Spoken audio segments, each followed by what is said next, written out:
Hey everyone, welcome back for another episode of Ranching Reboot, the podcast that reboots your thinking about farming, ranching, food systems, and the people that operate them. I'm your host, Brian Alexander. You can find me on social media as Red Hills Rancher. Support for this podcast is provided by my awesome patrons on patreon.com. If it wasn't for you guys, I might have stopped doing this a long time ago. Your support keeps me going. Thank you from the bottom of my heart. If you'd like to join the ranks of my amazing patrons on patreon.com, just head to patreon.com/redhillsrancher or click the link in the show notes. Some of you guys aren't quite into sending money on the internet, and that's okay. There's some other ways you can really support the podcast, and one of the best ways to do that is to leave us a review on Apple or whatever platform you use. You can also share or repost the clips that I post on social media. That's a great way to support the podcast. A few weeks ago, my dad and I were talking, and he brought up the USRSB, or U.S. Roundtable on Sustainable Beef. And I realized I didn't know a whole lot about them, and neither did he. But then I thought, hey, I have this podcast thing. That would be a great way for me to reach out to the USRSB and see what they're all about. While their website can be a little overwhelming, when I went to the leadership page and I saw the chairman look like one of us, that was pretty encouraging. So I reached out with an email, and now here we are. My guest today is Mike Williams. Mike is a seasoned rancher based in the desert and mountainous regions just northeast of Los Angeles, California, like there's a Los Angeles, Nevada. With extensive experience in running cattle operations, Mike manages a blend of cow-calf and stocker cattle on a ranch that spans elevations between 3,000 and 5,000 feet. Mike has also developed a direct-to-consumer beef marketing business dedicated to sustainable ranching practices. He's actively involved with the USRSB, advocating for better ranching practices and continuous improvement to the beef industry. Mike's practical and adaptive approach to ranching reflects his commitment to maintaining and improving land and animal welfare. Guys, I hope you enjoy this conversation with Mike Williams. We get into the USRSB, what it's all about, what they're trying to do, at least on the cow-calf and producer side. Can't really speak to a whole lot about what they're trying to do the rest of the industry. It's obviously a very complex issue. So I guess we'll get into it. Please welcome Mike Williams to the show.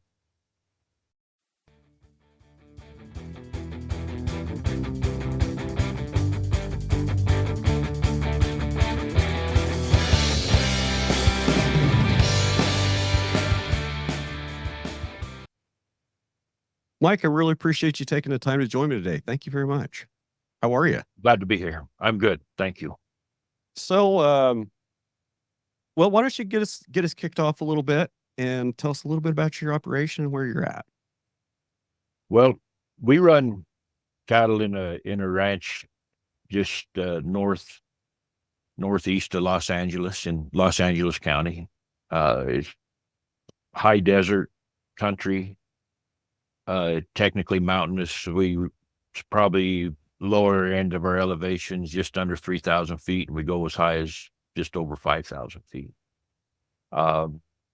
Fairly rugged, but there's some flats and different kinds of country. Mostly cow-calf. We do run some stockers. What I've kind of started doing is when I'm able to, and the drought is we run a few less cows than we typically would, and then we try to hold our calves over when we have the feed, but then we have the option of selling them when we have a really bad drought. And so that's a large part of what I do. I do have a small direct-to-consumer marketing business done mostly through a website that I got set up, and then we will sell halves and wholes through a custom butcher. We have them processed through a custom butcher, not too far from here, where they'll buy the cattle from me, and then we'll arrange for the harvesting, and then they'll pick the meat up at the butcher. Okay. Let's back up. Let's talk about you. How did you get into ranching? Tell me about how you grew up and how you got into ranching. Well, I grew up, my folks moved to town when I was little. Both my dad and mother were farming or ranching backgrounds, and they moved to town when I was young, but I still spent most of my summers, or a lot of summers, with my grandparents, where I really developed a love for livestock, and and knew that's where I wanted to go. But then I worked as a cowboy for a while towards the end of high school and out of high school. But then a lot of people at the time would caution me that if you don't inherit a ranch, that you'd probably better do yourself a favor and just get a job, because you got a better chance of playing professional football than starting a ranching operation from scratch. Because I knew that's what I wanted to do. But Well, these were well-meaning people that thought they had my best interest at heart. what And I time believe frame was that? this was in the late 70s, early 80s. Okay. And to be fair, ag beef in particular was going through a pretty tough time right then. Yeah, early And, early 80s was not a good time for anybody in ag, much less to be buying anything. I think some interest rates were close to 20%. oh yeah, yeah, it was pretty hard on pretty much anybody. But it, so that, like I say, these people were doing me favors, and maybe in hindsight they did. It kind of pushed it out a little bit for me. But finally, after being in the military and then working some time as a horseshoer, I decided that maybe I'd take a stab at it, and started with I'd landed kind of down. I originally come from Idaho, is where I grew up, and Okay. then I kind of ended up out here in California, shoeing horses out here in the greater LA area, uh, and I started with 10 steers. Talked a guy into letting me he was north of, kind of in the mountains north of in Ventura County, and he was running stalkers up there, and I talked him into letting me put 10 head out on him. He was running like 1,500, and so my 10 head didn't make a difference, but I think he thought that if I had 10 head there, I'd be watching 1,500 steers as close as I were my 10. So it kind of worked for both of our advantage, and then just taking advantage of opportunities and different things that come along from there. And we've managed to kind of put together it's not a huge operation, but it's big enough to kind of keep things together for us. I read a little bit online about the ranch you guys manage. Can you tell me a little bit about that? Yeah, the ranch we're on now, we leased it from a development company, but it's about 12,000 acres. Again, it's mostly high desert kind of country. We get most of our rainfall in the winter, all of our rainfall pretty much in the winter. And you kind of get what you get as far as feed goes for the year. And then you got to swing back in until you come into the next year. It gets a little cool up there in the wintertime. I mean, nothing compared to a lot of the country, but it's just something you got to be aware of. It delays the grass coming on some years a little bit. So you got to kind of be careful of that. What kind of grass are we talking about? Is there, and I ask this of almost anybody, is there anything that you could point to on that property and say, that's native range? There's grasses that are native grasses, but I don't think I've been able to, at least so far, been able to get something that probably looked the same as it did 100 years ago, or 200 years ago. I am working through some different kind of grazing management to kind of rehabilitate some of the perennials and grasses and different things that used to dominate this country out here. With some success,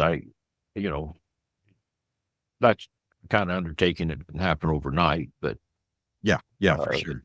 But that's kind of what we aim towards, to try to rebuild some of those native grasses, or at least encourage them in different areas. I guess what I want to say now is California, especially Southern California, has a much, much longer history of, I don't want to say human habitation, but let's just say like New World, colonial, that we can, what am I looking for? Like, it's got more of a history it's got a longer history when, European colonials came and started to disturb the ecosystem and interact with the natives than say the Great Plains do. Like here in the Sure. here in the Great Plains, we were kind of limited by the Comanches till, 1860s, 1870s, and also to a large part by the Civil War.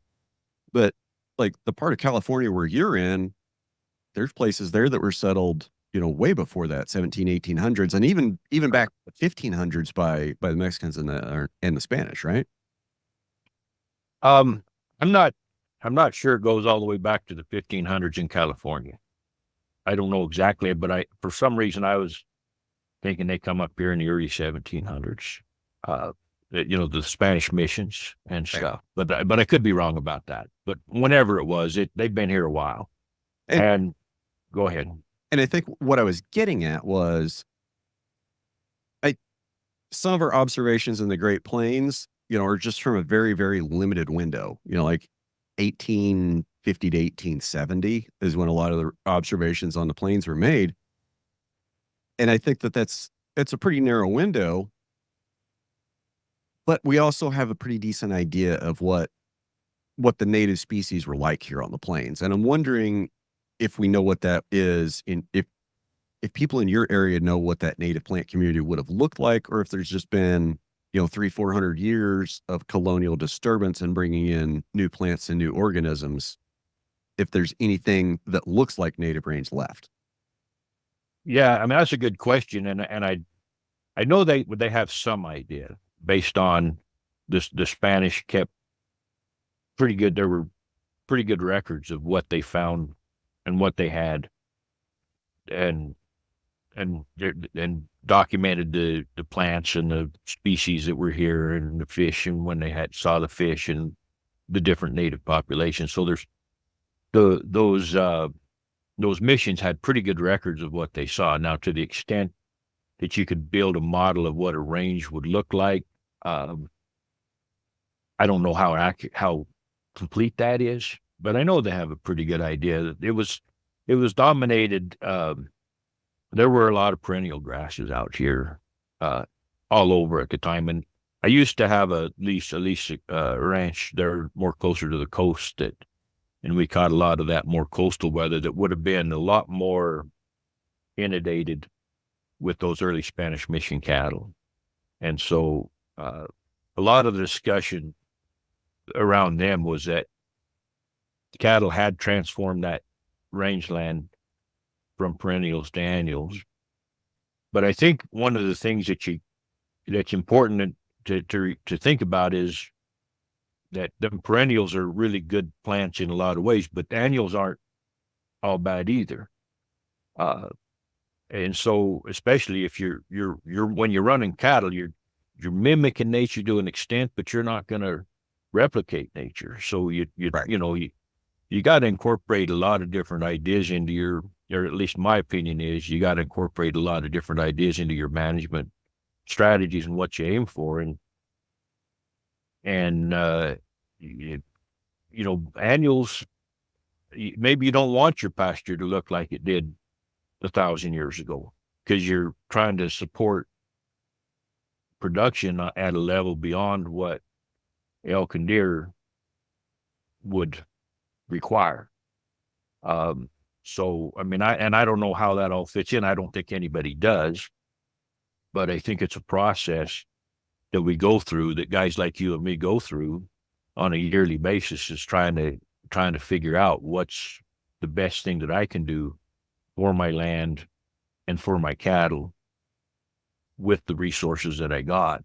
And increasing when you're all annuals, increasing perennials is definitely a thing, but I don't know that you need to make a goal of making your pasture look like it did 1,000 years ago necessarily. And I can agree with that. We have no idea what it looked like 1,000 years ago. Things are changing all the time. Animal populations are changing, shifting, and growing, migrating. I kind of back to what I was getting at earlier. A lot of the observations we have in the Great Plains are of a very, very narrow time period, and we're looking at a system that's like that had undergone a period the previous period of massive change, rapid, depopulation of the natives, extirpation of the beaver, extermination of the bison. Like those three things had to have a massive effect on the plains ecosystem. Sure. And I don't think there's any way that we can understand the way things function back in the past, back in antiquity. We can only kind of see how they're functioning now, maybe make some inferences as to what's broken, try to make a little tweak and see if it's better in a couple of years. I would agree with that 100%. Yeah. I got to ask you, I noticed that grazing chart over there on the wall. Oh, yeah. Where'd you get that sucker at? Oh, that's the one they sell at Ranching for Profit School. Okay, where's that dinger at? Wrong button. Anyway, when did you go to Ranching for Profit? I haven't yet, but I do plan on going. Okay. I've been to a workshop, and it with not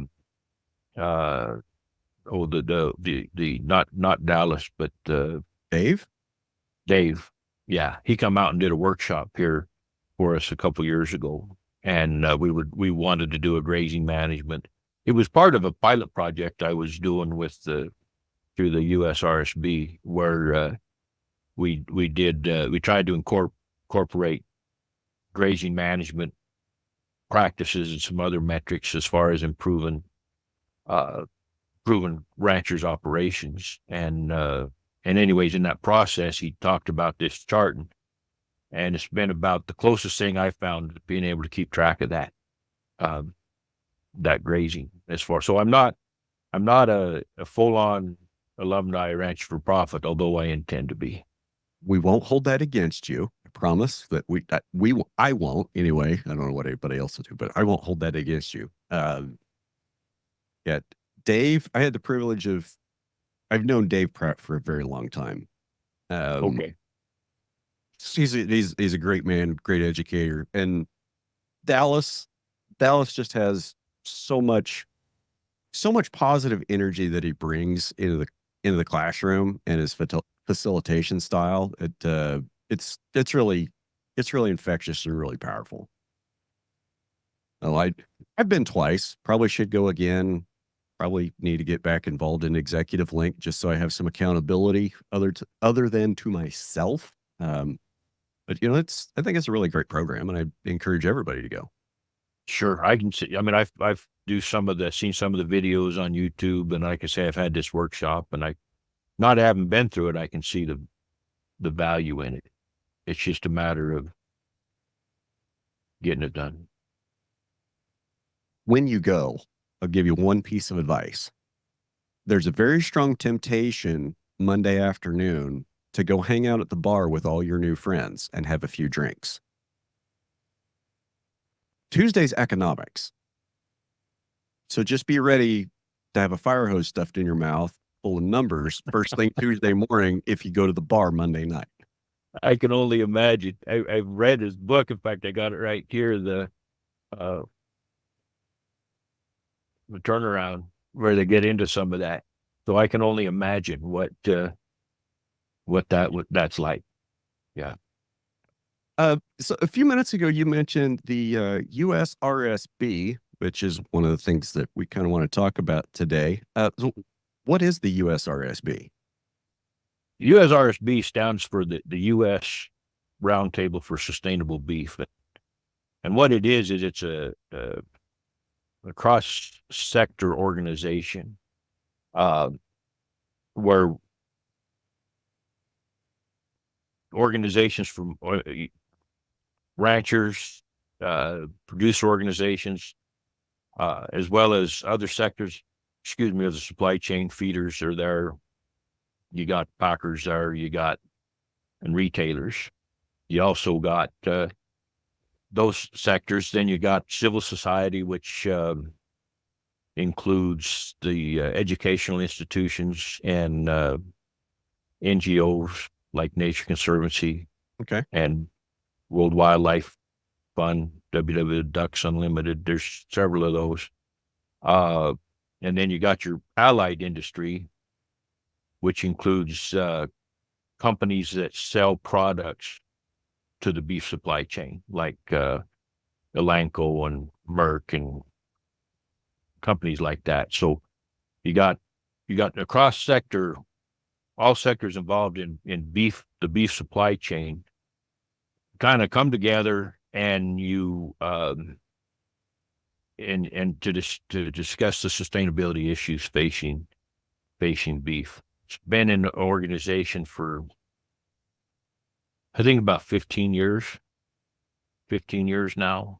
And in the process, we've developed a definition of what sustainability means in what they call the beef sustainability framework. Okay. Where you've kind of defined, indicate what we call high priority indicators. There's a lot of different indicators of beef sustainability, but things like air, land, water, efficiency and yield, the I'm kind of missing a few, employee safety and well-being, obviously. But you try to hit the different things that impact beef supply chain in various ways, and then we try to decide which ones which of those issues we want to focus on first, and those are kind of the indicators we came up with. And then we talked about metrics, like what kind of things would make a difference at each sector of the supply chain, and to improve the sustainability of beef. And then so now we're in the process of setting some goals to improve beef sustainability, and then how do we go about making, like, incremental, continuous improvement in ensuring that the beef supply, we keep our resources, we're able to continue to produce beef. We have the resources without degrading the resources, and still advancing the ability for people like you and me to make a living doing it. Okay, great stuff. There's quite a bit there to unpack. So how does the USRSB define sustainability? I know I probably should have a more concise way of expressing it, but basically it's environmental, being able to produce beef in environmentally responsible, socially acceptable, and profitable way. So I think that's a canned definition, but essentially it's, as I said, being able to produce beef into the future without degrading the resources that we're using today. Preserve that ability, I think, when it comes down to it. And I think that's great. We got to eat. Everybody got to eat. There's more people every day on Earth. Population keeps going up. We're not making any more land. I mean, okay, volcanoes make a little bit, but not cows on that right now. Right. Maybe in 10,000 years, when it gets some topsoil and some biology, maybe we can grow on that. But for the most part, there's no more land being made. There's really no more land being put into cattle production. There's a lot that kind of seems to be taken out for whatever various reasons. If you go down to Texas, there's a lot of house farms down there where there used to be cow farms. And I'm sure the same story close to where you're at. To me, though, when I hear the word sustainability, I kind of have some issues. And, you said the USRSB came about like 12, 14 years ago, and something like that. Sustainability was a big buzzword, and it still is. But I feel like sustainability is not good enough. I feel like sustainability says we're just going to maintain this current system as long as we can, and maybe not necessarily improve it. And okay, so that's kind of a semantic thing. That's kind of playing with words. What to get to a place where we're not degrading our natural resources, right? I mean, I think that's a great goal. And that's one of the that's one of the keystones of how I manage my ranch. Do not want to degrade this resource. I want this resource to be here and be productive and be healthy and, long after I'm gone.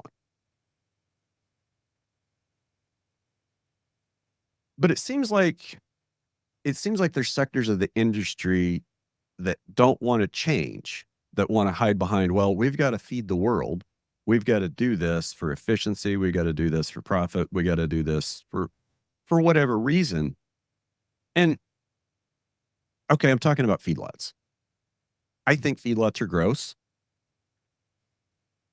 I don't think it's very healthy for an animal to be standing in its own feces and urine and be breathing dust all the time. I just don't think that's a healthy environment to raise food. My personal opinion, I still like like a grain-fed steak, grain-fed burger. I like grass-fed too.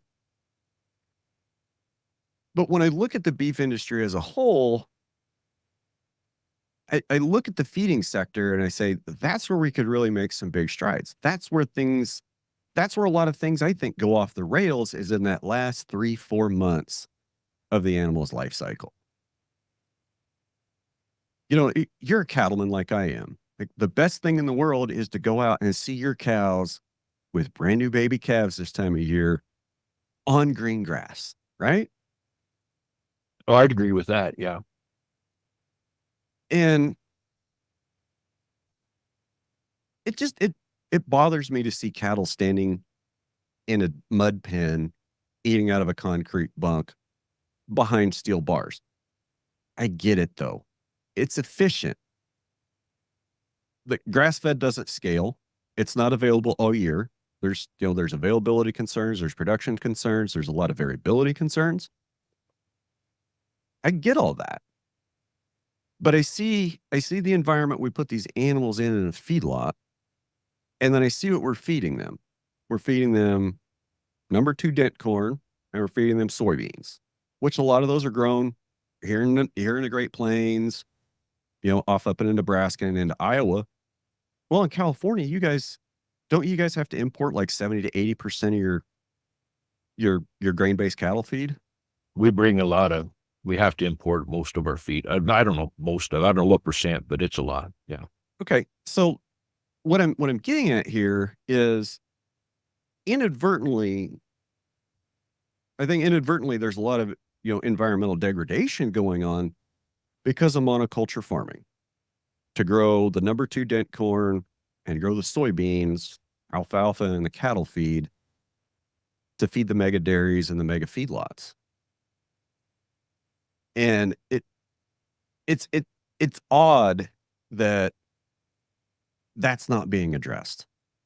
Or maybe it is, and I'm just not seeing it. Well, it is. I mean, there is some, there is, like, for example, first of all, the change in the feed industry. I don't know that I'm 100% on board with you about all the problems with the feeding industry. I mean, I'm not saying there's not problems there, but I don't know that they're as bad as that. I mean, I don't feed and I don't know all the details, but I do know that if you gave a lot of my cows the choice of eating hay out of a bunk or climbing that mountain every day to find a blade of grass and coming back down to water and those kinds of things, that a lot of them would probably stand there at the bunk and be quite content. So again, I don't know that that it's the same as putting you or me behind bars with an all-you-can-eat buffet. It's maybe for them it's more like Club Med, where you just go hang out. You got all the water you can drink and all the food you can eat. I don't know. I'm not going to, but regardless of what you think about that, it's still the system that we currently got. Yep. And it's without that, it would change your operation of my operation It'd make things over time maybe better, but in the short term, it'd be it'd be a little bit difficult because there's no way I could raise as many cattle if I wasn't selling if it wasn't for the system as it's currently I and I agree. It's a totally valid point, Mike. Right? That's a totally valid point. Uh, gosh, I'm thinking of something one of my friends said on our Discord server the other day, and he said that the Model T and tractors had to catch some responsibility for the rise of the feeding industry, the rise of the cattle feeding industry. Okay, so 100 years ago, everybody was doing agriculture with horses. right. We invented Model T cars and tractors, and like just a little over 100 years ago. In the span of 10 to 15 years, 80% of the horses were retired. There had to have been a vast, everybody was growing feed for their horses, right? I mean, logically, you would grow feed for your horses. Right. So now all the horses are gone. We're growing a lot of extra feed, and we can transport it easily. So why don't we just put our cows in these pens where we used to keep our horses and feed them the horse feed and get our cows fat on that, since we got all this extra feed? It kind of makes sense. I mean, doesn't it? Well, I mean, what you're describing, I think, is what sounds like a lot what happened, generally speaking. You also, to your earlier point, you also increase the pounds that you can harvest off of the livestock, and especially when grain's cheap. Um, in fact, I think it was somebody said one time that it was the low grain prices really that made people start wanting to feed that to cows as opposed to selling it for food. And the whole history, it seems to have gone that way. And the way it went, there's guys that could probably go into the details on that a lot better than I could, but it's kind of the system that we got, and things tend to go in ways that are more efficient, and you know, and so you get a good carcass of beef, you get uh, more pounds per the amount of resources. Theoretically, I mean, these calculations have been done. I don't know, I can't, repeat them, but the amount of resources it takes to finish a carcass in a feed lot. And again, I'm not advocating for that. I'm saying, and I don't, and to the point, to go back, the Roundtable doesn't advocate We're saying feed yard over grass. We're saying that there's there's we are. advantages to feeding, and it's where we are, and these are the advantages that you get through a feeding system, and the benefits of that. If you prefer the advantages for a grass finished animal, whether it's for the health benefits or for the uncertainty about the products or the hormones or the different things that you get, then that's another option that has its own set of advantages and disadvantages as far as, but leaving that choice open, I think is really important. But we're not going to be able to produce near as much beef if we take feed yards off the table, as it were. Right, and I get that, and I'm not saying that feedlots are going to go away. I think maybe that we should maybe do feedlots a little bit differently. But I don't think that I'll ever see the end of confined animal feeding, as there's just too many people in the world. Honestly, there's just too many people in the world, and the machine that we need to feed them is just, we almost can't understand. It's hard to wrap your brain around, when you have 4 freezers full of beef, and you've got a few customers and like, oh, okay, we'll give you some ground, give you this. All right, maybe next month I'll get another animal to process or to top off my supply. It's an entirely different thing when you're trying to supply just one restaurant in a small town versus trying to supply a chain restaurant across the country or dealing with a client like Walmart. Right. The bigger the client is, the more they're going to want consistency, the more they're going to want a fair price. And I get that. There needs to be consistency to the product. And having a consistent grass-fed product that you can get to harvest weight or get to finish in a good amount of time, those genetics are in extremely short supply. Right. The genetics that will do okay in the pasture and do well in the feedlot that has a lot of commercial appeal to the packers, there's a lot of those around. Right. Well, that's what's been the main supply for a lot of years. So there would naturally be as the market for grass finished beef increases, I imagine you'll start seeing a lot more of those genetics surface. And that's a trickier thing to do because even if you take genetics out of the equation, producing a consistent grass-fed product is challenging even with ideal genetics. You can have the best genetics in the world, Mother Nature will still screw you. Exactly. So, yeah, but the good thing is the people that want grass finished products tend to understand that and are okay with that. They're looking for something beyond just the texture. The flavor of grass finished beef I've always found good, but they're looking for something beyond that prime beef that you would look for it out of a finished grain finished carcass. What's usually on Mike's table, grain finished or grass finished? Well, I like grain finished the best, but I kind of tend with, like, if there's a half a carcass left of something that I didn't sell, if that could be an old hamburger cow or it could be a grass finished or grain finished. I kind of end up with whatever doesn't get sold. Sometimes I'll have a half a carcass left over, and then if I were just go out and if I have something purposely to kill for myself, I'll have it finished on grain. I got a guy not too far from me that finishes cattle. I know him. I know how he runs his operation, and so I'll work with him to get a grain finished thing.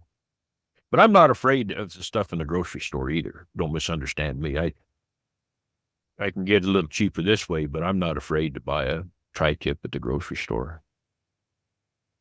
Okay. It's probably been 3 years since meat from the grocery store's even been in this house. I mean, yeah, hot dog. I get that. I get the concern. Yeah, I appreciate that. Okay, where do we want to go from here?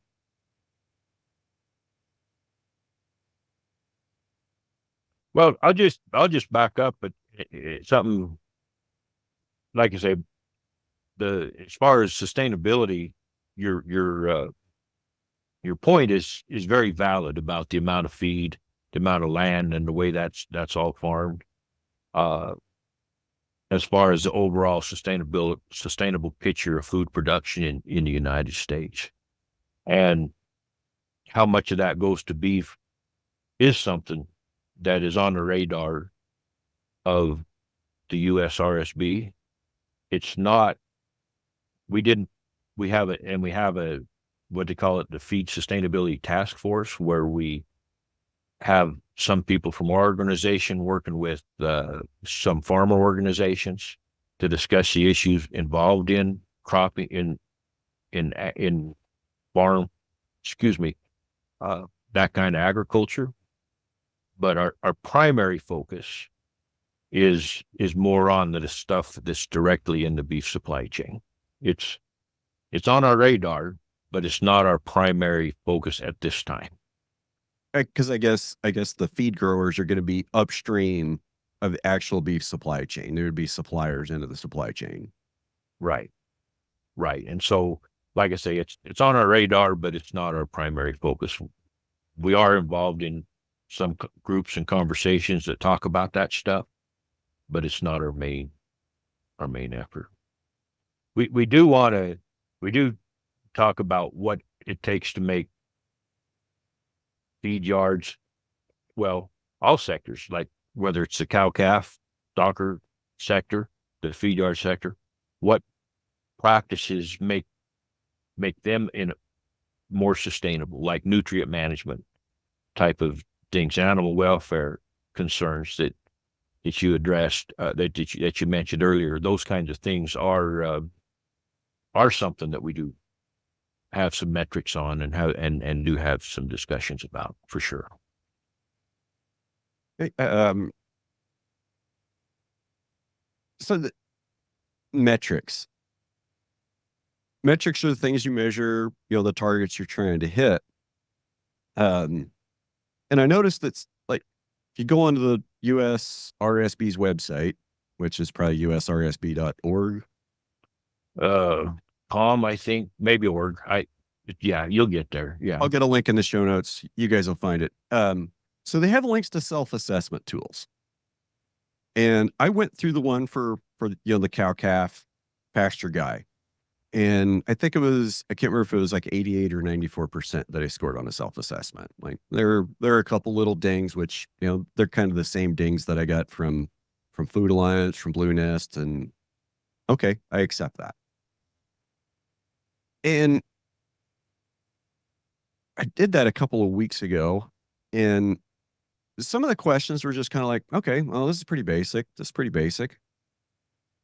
And I just wonder what sustainability looks like for a feedlot, like what that self-assessment tool looks like for a feedlot. Maybe I should have gone through it.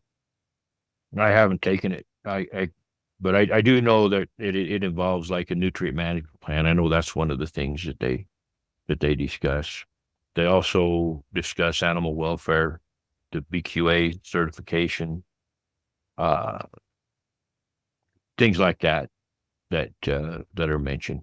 But I'm sorry, but I can't speak any more closely to what their tools are. I've not being one, I didn't really focus on it very much. Yep, same reason. I didn't look at it. I'm not a feedlot, so I'll click on this one and do this one instead. And Right. I get that USRSB, it's a large organization with a lot of moving parts, and there's a lot of stakeholders involved. How did you get involved with it? Well, it's kind of funny that my initial concern and skepticism was probably out higher than most producers that might be catcalling. I couldn't hardly say the term sustainable without spitting. It had been used as a club against ranchers for years Okay. to try to dictate how we should run our operations. And at the time, I was the second vice president in the California Cattlemen's Association, and I'd read something about this USRSB thing, and I thought about how a bunch of nuts out there just trying to figure out a way to tell me what to do. And then it come to my attention that California Cattlemen's was a member of it. And I'm like, wait a minute. So I was there was an NCBA deal down in San Diego, and they had one of the side meetings was on this USRSB thing. So I went to it.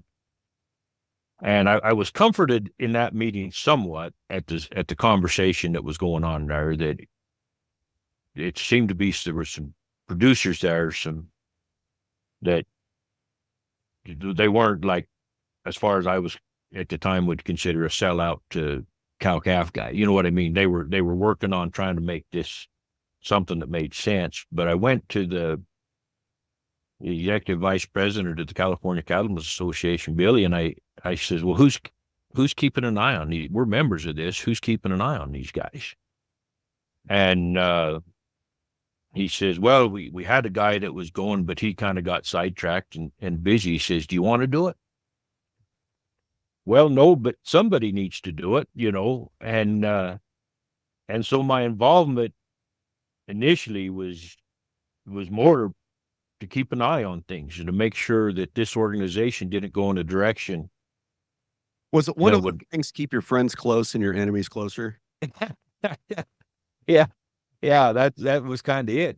I felt that this needed to be kept an eye on, and then if we could just try to make sure to do to the best of my ability that it doesn't go in a direction that I felt would harm the cow calf producers. And I wasn't so I started participating in the meetings and going to the different things. And what I found was that, I mean, there were other people there besides me, other producers there besides me that had the same interest. Sure. And just first of all, let's just keep this from being something that's going to harm producers. And I think that we were very effective in doing that. So then it starts to turn in, well, how can we make this into something that can help producers? How can we make, instead of this being a negative thing, now we've got an opportunity to make it into a positive thing. And I really think that we've been able to do that in a large, well, we've been able to make it so it has potential to do that. Well, and I'll, like, for example, when the issues that were brought up, a lot of on environmental issues, air, land, and water, right? Um, what's what's the one thing that whether you want to talk about carbon in the atmosphere, whether you want to talk about water quality, whether you want to talk about species diversity, what's the one thing that a producer can do that affects that the most? Manages grazing. How he manages his grazing has the most impact on all those things. That also happens to be the exact thing a producer needs to do to produce better forage for his cattle. In other words, if you look at the metrics, like a grazing management plan is something that's pushed through the Roundtable, that a grazing management plan is something that every producer should be looking at every year to improve his own operation for his own profitability, his own land improvement. And so through that process, we got buy-in that producers producing better forage is something that every other sector of the supply chain looks to, and to whatever degree they think they need to support producers in supporting their sustainability goals, like whether it's McDonald's and Walmart, what can they do to help producers support their sustainability goals, help producers find resources and knowledge that better help them better manage their pastures. And so if you look at the metrics of the cow-calf sector on that template, there's not one that doesn't just equal better ranching practices across the board. So I would agree. Yeah. So essentially, we've defined sustainability across the industry as what it is. Sustainable ranching is just better ranching. And what we didn't do is we didn't try to put do this or you need to do that concept into anything. Where you're at, right? You take where you're at or where Joe Blow's at, and you don't, or me, and I don't have to make my operation look as good as yours. I just need to make my operation, try to get it a little better than it was last year. Right. And likewise for you.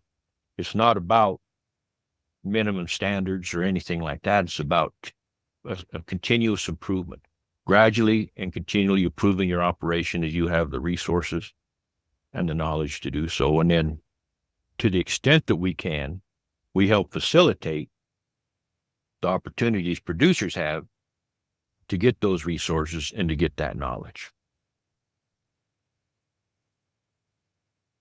So that's the angle that the approach that I have in mind, and the organization of the Roundtable has in mind, especially at the producer level.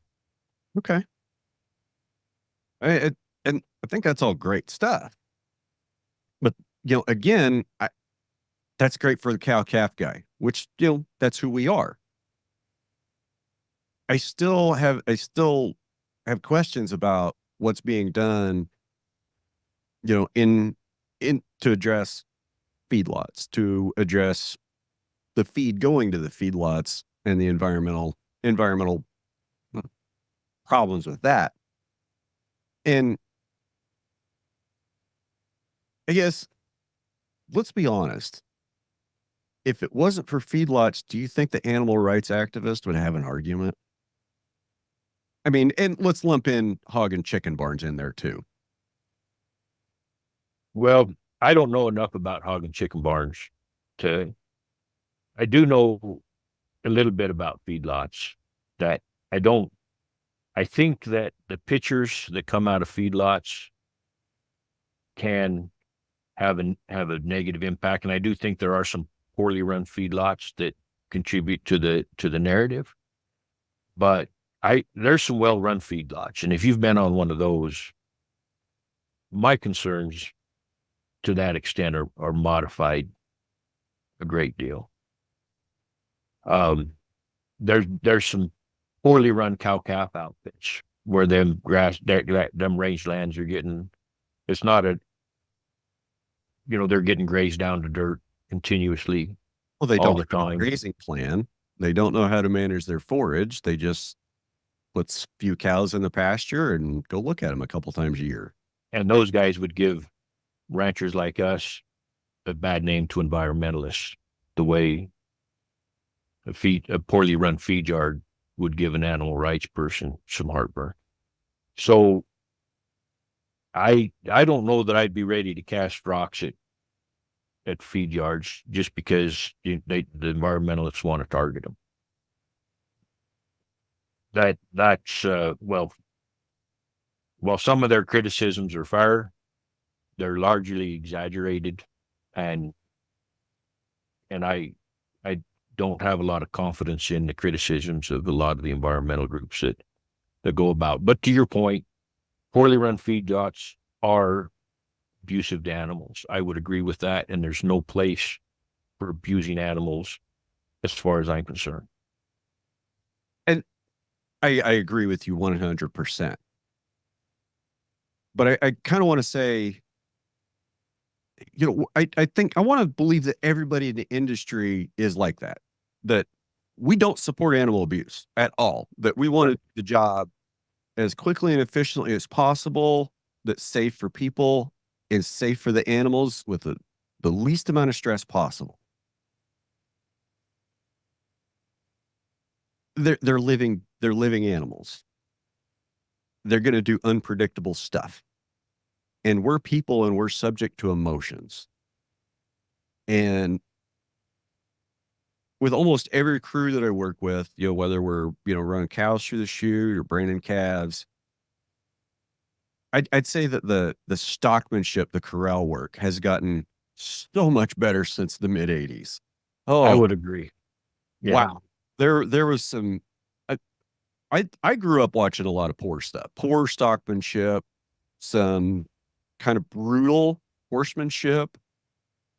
And I saw people do things to cows that if I saw somebody do that to one of my animals today, we'd go behind the pickup and we'd have a conversation about it. Right. Right. But I mean, things are getting better, but still, there'll be an uncooperative animal. And maybe you got to be a little bit rougher, get her head turned than you could. Those things happen all the time when we're all working cows. And I'm not completely innocent of never losing my shit and maybe being a little rougher than I need to. But I recognize that at least, and I try to minimize that. And I think that's I think that kind of concept is why a lot of feedlots have gotten a bad name from animal rights activists. Is they might be there for an hour and see a couple hundred head run through, but that one that gives them problems, and the one guy has just had a bad day, maybe he had a fight with his girlfriend, and he snaps and does something that doesn't look cool on camera, then they've got their shot. Then they've got a picture. And,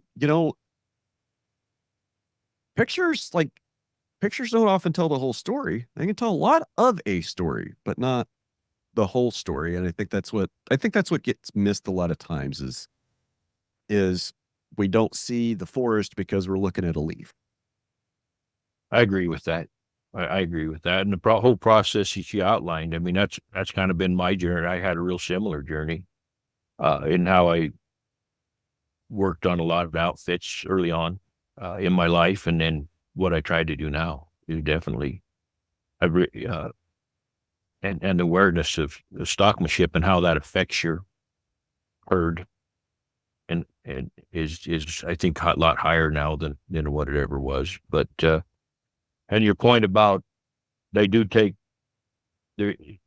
pictures out of context, and you need to be on your game for that, for sure. But I think most people can recognize when something's being taken out of context, when a video is being used as propaganda as opposed to an actual documentary. And some people get fooled by it, but I don't think it lasts very long. Overwhelmingly, people tend to trust farmers and ranchers and believe that most of us are trying to do the right thing. So I don't think those environmental groups have had near the impact with their videos and different things as what they would have liked to have had. I think maybe a lot of those are just trying to fundraise in their own echo chamber. I think that's right. So, where does the USRSB get its money, and what do you guys spend it on? Well, we're basically a dues funded organization, and the dues are somewhat progressive. A producer like you or me, it would be a $500 a year membership. If you're a retailer, your dues would adjust varying on how big of a retailer you are. If you're in a $1 billion company, the dues are quite high. Walmart has to pay a lot to participate, but Joe's Butcher Shop doesn't. Exactly. And I think feeders are similarly scaled. I'm not 100% certain about that. But other allied industry or companies, they're scaled based on up to so many million of revenue, your dues are this much. Up to another so many million, your dues are this much. That's all on the website. That anybody that wants to look, and the dues structure is all laid out so that there's no question if somebody's joining what they're going to pay. So that's the primary sources of our funding. What we and that's mostly takes up our basic operations, meetings, different things like that, as well as what we try to do is some initiatives like the self-assessment tool, the modules. I don't know if you had a chance to look through those. We developed a grazing management plan template that somebody that wants to start a grazing management plan can just put us on his template. So some of our budget goes to that. We don't have enough of a budget to do a lot of that stuff. And so, as I said, because some of these other companies, McDonald's and Cargill and some other organizations like that, have identified, like, let's say the grazing management plan as a way for them to advance their sustainability goals by increasing the number of ranchers that have grazing management plans. They'll give grants to advance that grazing management plan module, for example. We partnered with another group on trying to understand what is it that motivates ranchers and farmers to have grazing. Well, what we wanted to try to do, because we set a goal to increase the number of acres under grazing management plan in the United States, one of the things we needed to know is what's the current state, what are producers currently doing? And in the process of that baseline, we also collected some data as to why, who's doing it, who currently has them, and why they have them, who doesn't have them, and why they don't have them.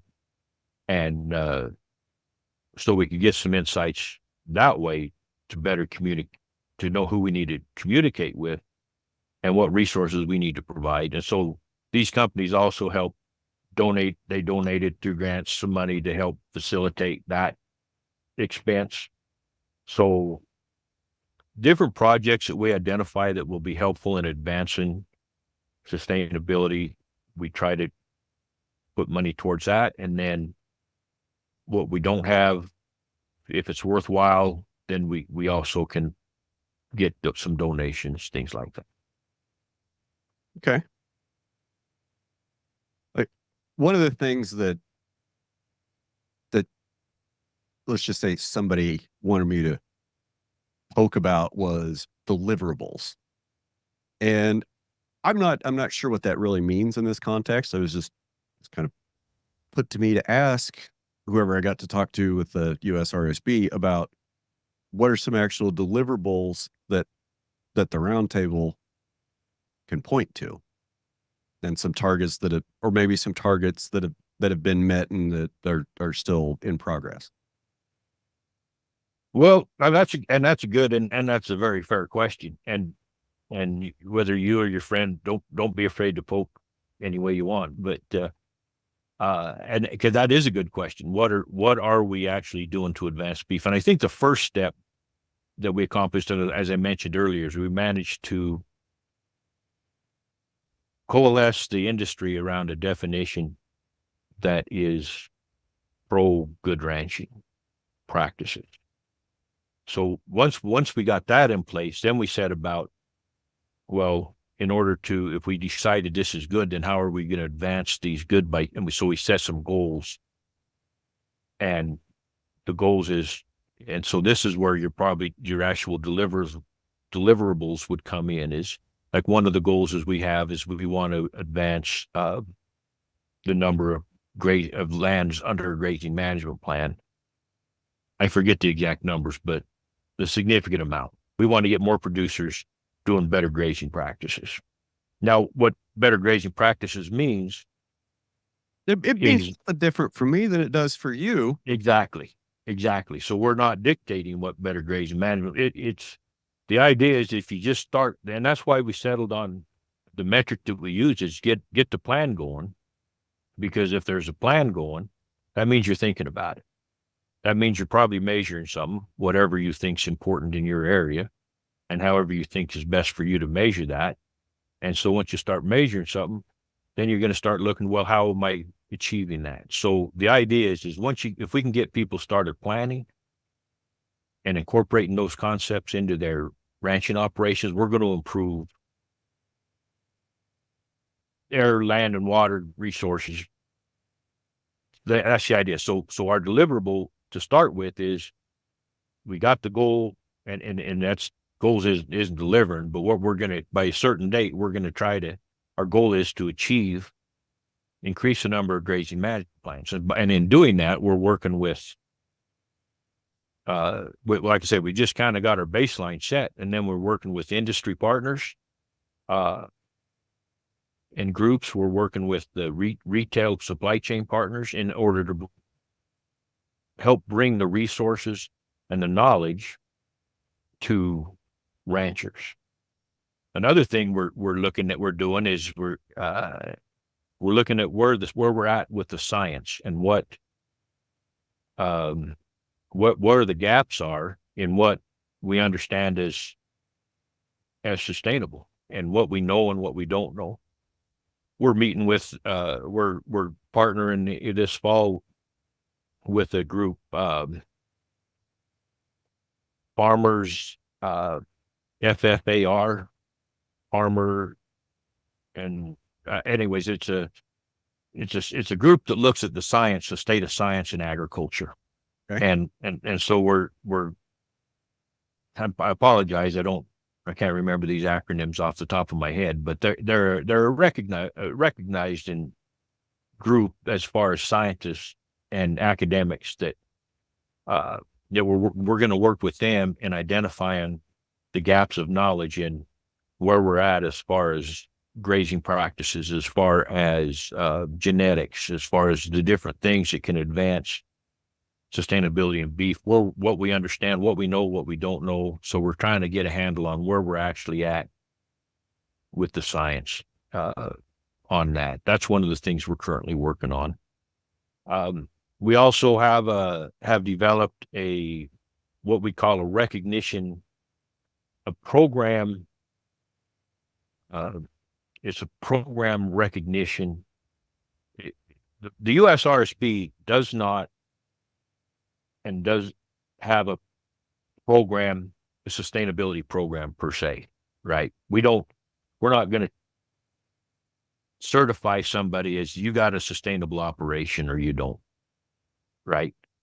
We're not going to decide that. We're going to leave that to market and people to promote their businesses and to adjust their practices. What we do have is a program where we have a third party to where somebody does have a program that they want to say is sustainable or whatever. Maybe they don't, but they want to know if it's sustainable.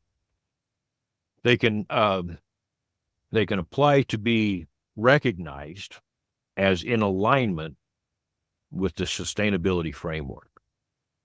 So basically what that would say is you have the program and how you bring in your cattle through the supply chain, and maybe you're just a producer that's going straight to the consumer, and you want an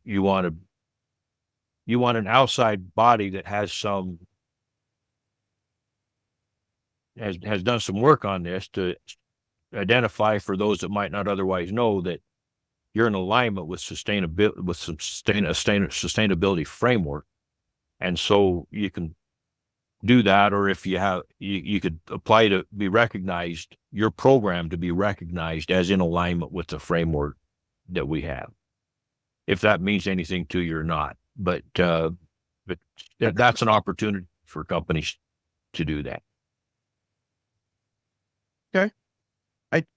I think it's the more that I've listened to you talk and the more that I've thought about it,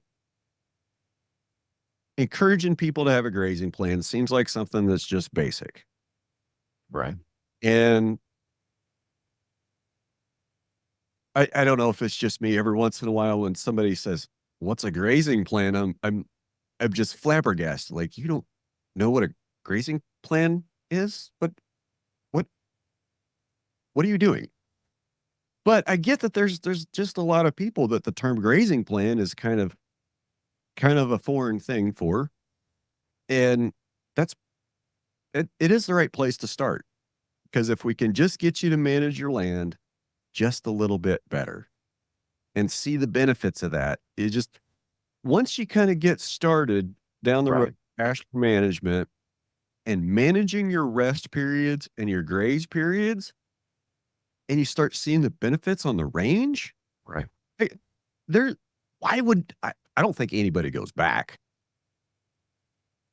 No, I don't think so. I mean, you can't. Once you started down that road, and you start realizing the benefits, the benefits motivate you to keep getting better.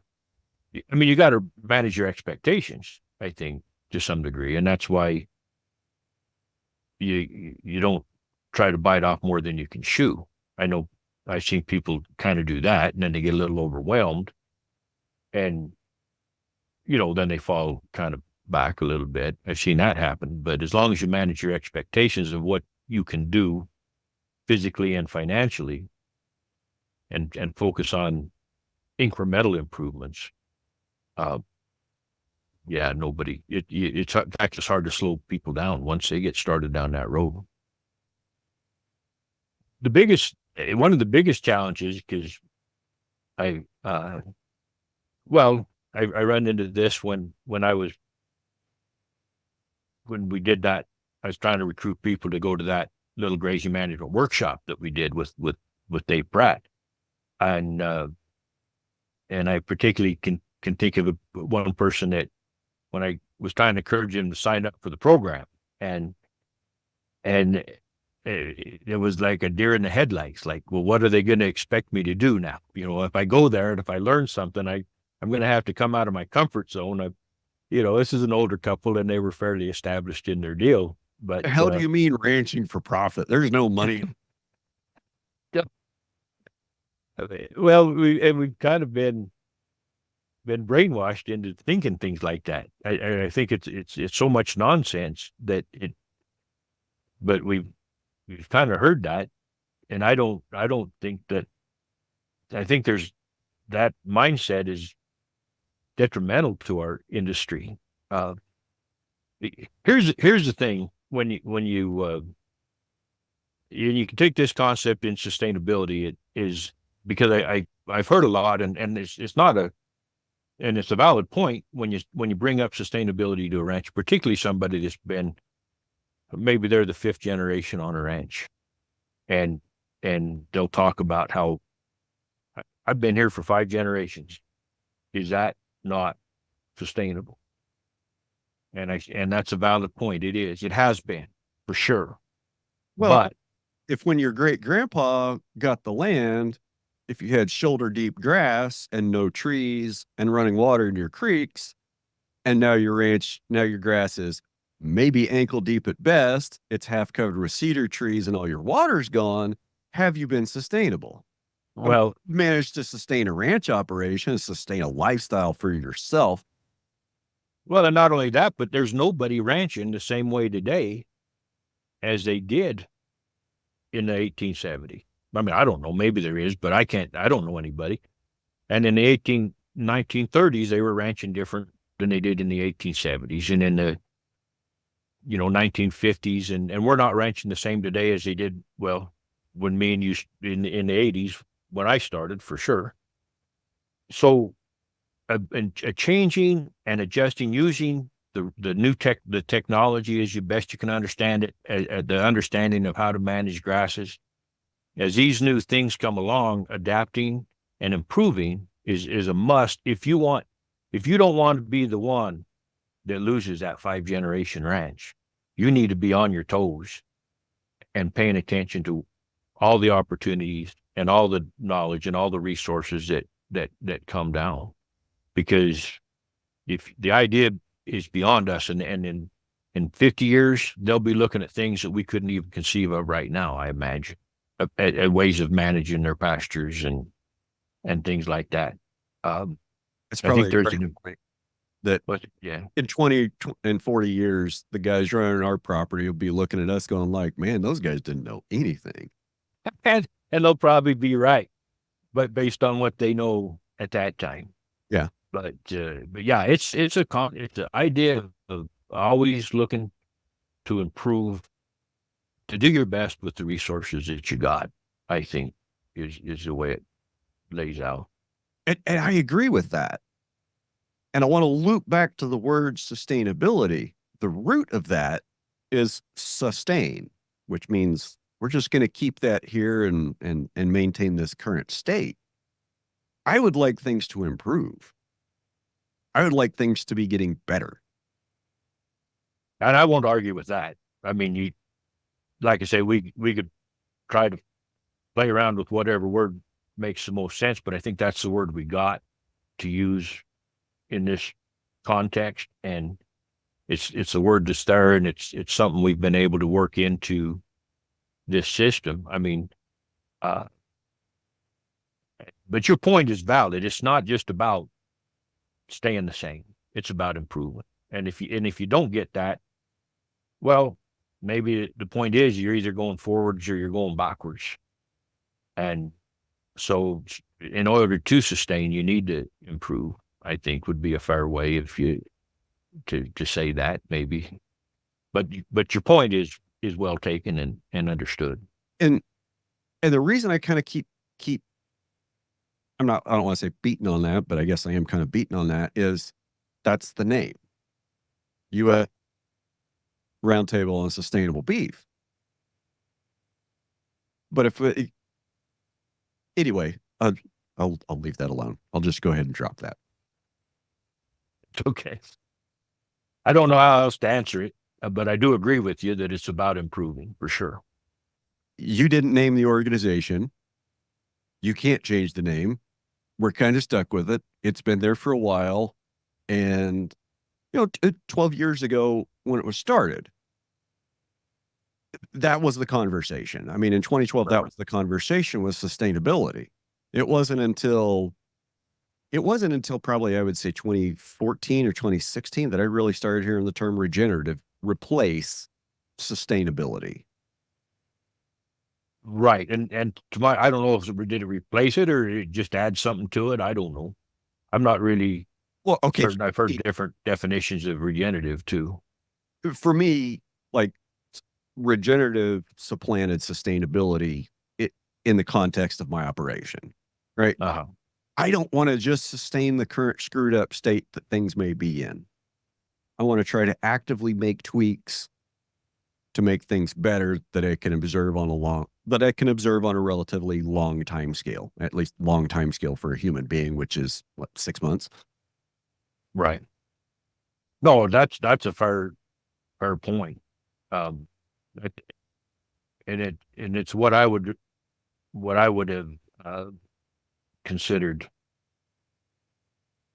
when I would talk about sustainability. That's what I would be meaning probably is that improving what you got is,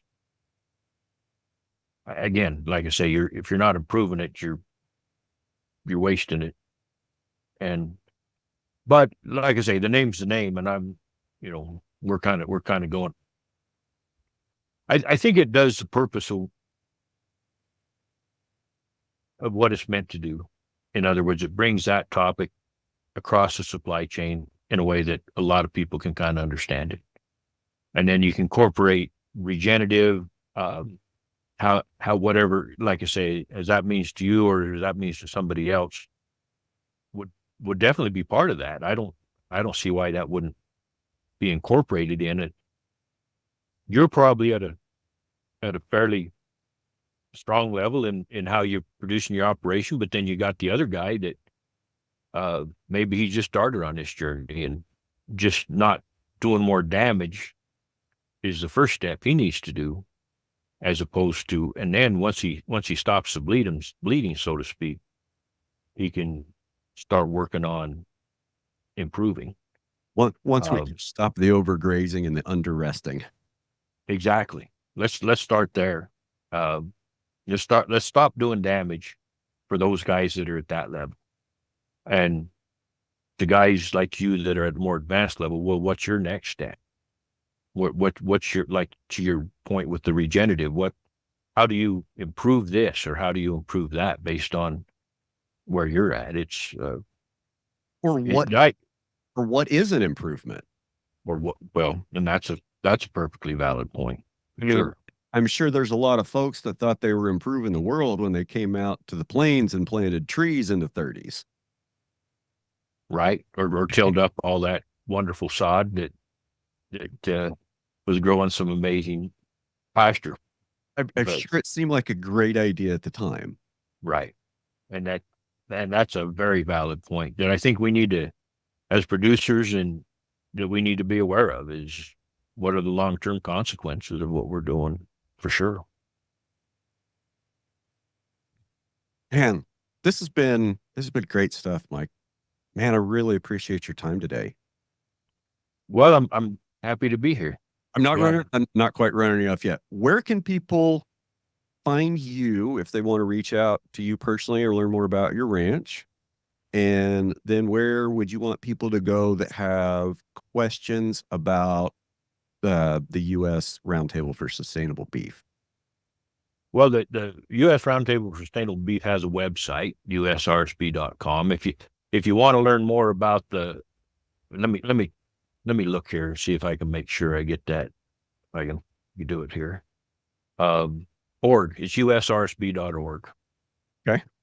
And you can get some information there on some of the stuff we talked about. If you want to know more about the framework that I spoke about, what the metrics are and what the indicators are, that's at beefsustainability.us. Okay. And that'll open up the framework and kind of get you what we put into it, so you can see, well, when we talk about a grazing management plan, what do you mean? Because we keep it simple with a grazing management plan, but then we also build out some stuff about things that you want to consider as you're developing your grazing management plan, and what that means in such a way that whether you're in Georgia or whether you're in Nevada, it's broad enough, and it's not telling you what to do, but it's giving you things to think about and how to incorporate them, how they might apply to your operation or whatever. So there's some information there, and there's also, like I say, we have, if you go to that usrsb.org and go under the resources tab, you saw them modules and stuff, and there's also that grazing management plan template. If for somebody that's just kind of trying to figure out where they're at and how they're started, there's a development module along with a template they can download, and you can just start filling in some blanks, because there's no way to tell a guy how to graze his outfit, or how to manage his outfit for that matter, because it don't, like I say, there's not only a difference between Nevada and Georgia, there's a difference between me and my neighbor. Oh yeah. And part of that's the land, but part of that's just our resources. Like if you got a full-time job and trying to run some cattle on the side, or if you're a full-time land manager, or if you own the place versus if you just lease it. I mean, exactly. Those are totally different mindsets. Totally different mindsets. Or maybe you're pretty handy on a horse, or maybe you like to do things with a ATV. Either, there's different abilities of different people. So how you manage your operation is a very individual thing, but there are some overarching things or overarching considerations and principles and ideas that if you incorporate them, you can probably start seeing some improvements in your operation. Okay. So those are a couple places if people have questions. People are welcome to reach out to me. If they want to talk to me, I can give you my email, is at mbw61@aol.com. And I'm happy to talk to anybody. My website is where I market the cattle that I market is diamondwcattle.com.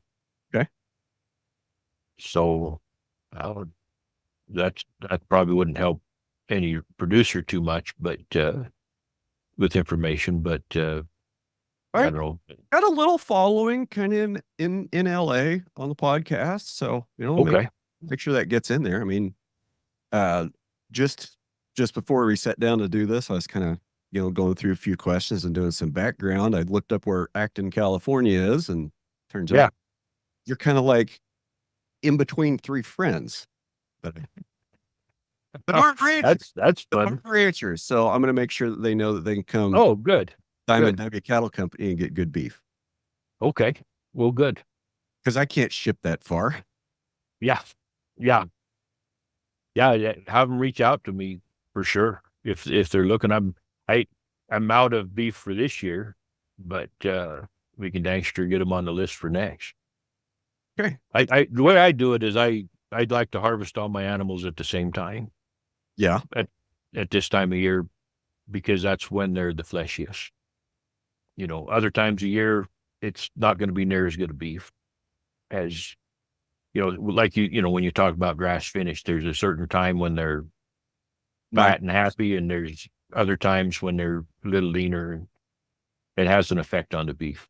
I would be looking at late July to early October, depending on how the year goes. But kind of my harvest would open in later July after Right. on good green grass for 60 days.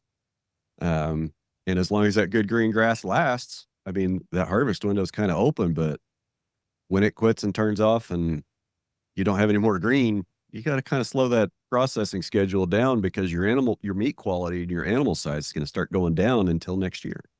Right. Sure. So yeah, but yeah, that's a good place to get a hold of me. Any of those options can get a hold of me or check out the Roundtable stuff. Well, this has been a great conversation, and you've made me feel better about the USRSB.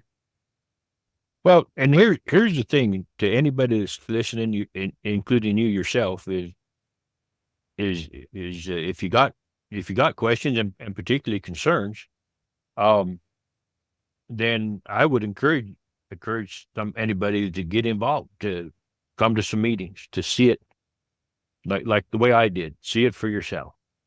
Because well, there's three things to that. One is if we're off the rails and you think we're off the rails, then you have an opportunity to say so.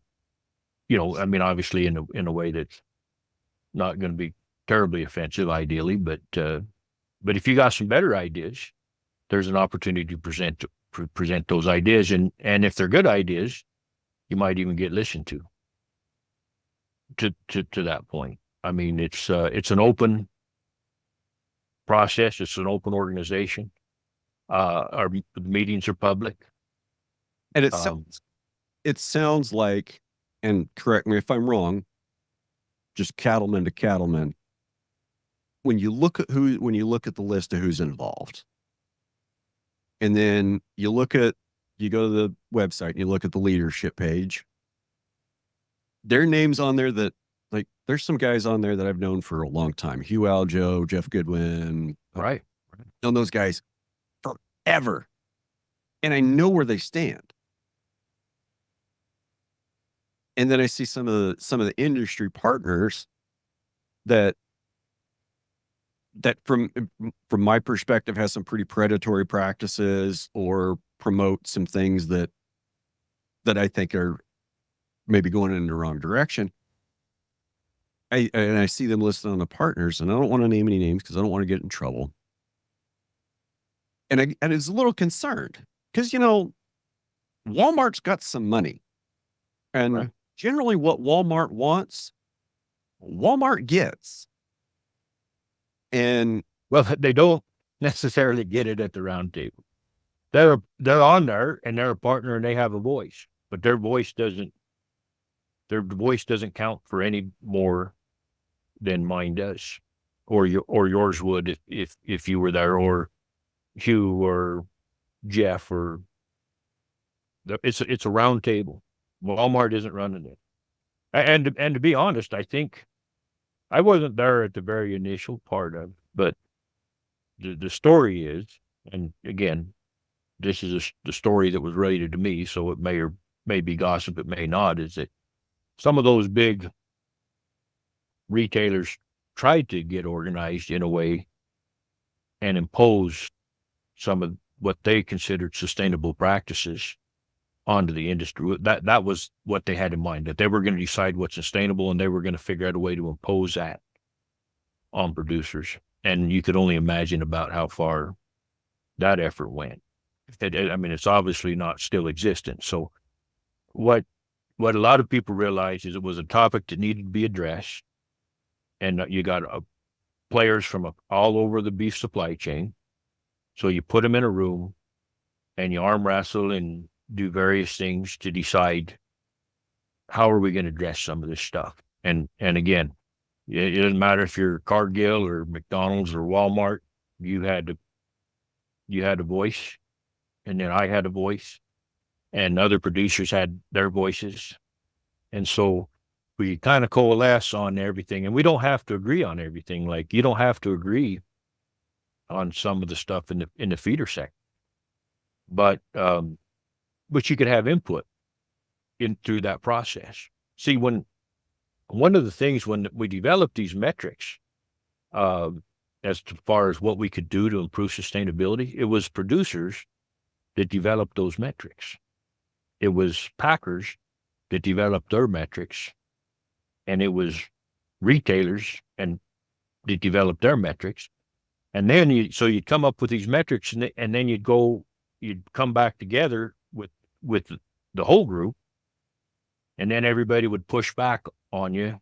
And So the group would have a chance to challenge the metric exactly, you said you wanted. Because look, if I'm a company like JBS, who has kind of a little bit questionable history to begin with, and I say, well, these are the metrics that I'm going to hit, somebody needs to be able to challenge those, because right, if we don't allow those organizations, those people to be challenged, well, you're just going to write the rules where it's really easy for you to follow. right. And that's what the process was. Everybody could challenge, and then you also had some environmental groups in there. You had the academics in there, so everybody was challenged. At the end of the day, the sectors defined their own metrics. They took the challenges, and either they defended them or they improved them. And the based on the reality challenge. by the rest of the industry. And they were what? And it gets a reality check by another right. Industry. Exactly. And then there was a comment period for those people that weren't participating to chime in, and then those comments were addressed, and there was a process we went through to try to make it as universal, but yet as practical as possible, a useful tools and useful metrics. Are they perfect? I don't know if they're perfect, but I think they're a pretty good start. I don't think anything's perfect. I think but I think you're right. I agree with you. It's definitely a good start. Getting people to do grazing plans, that's a great start. But then it comes down to self-auditing. Right. And I'm 100% about self-auditing. I mean, if there's marketing programs that you want to get to advance your bottom line, to maybe get more for what you beef, that you want to voluntarily participate in an auditing program, I'm all about that. But I don't think anybody, the person that can best audit their operation is the person themselves. They know the bottom line. I don't know, you can, I don't want to say fake an audit, but auditing programs have their limits. Well, and here's the thing is, to your point, we were talking about how grazing, a guy who learns how to do better grazing wants to do better grazing.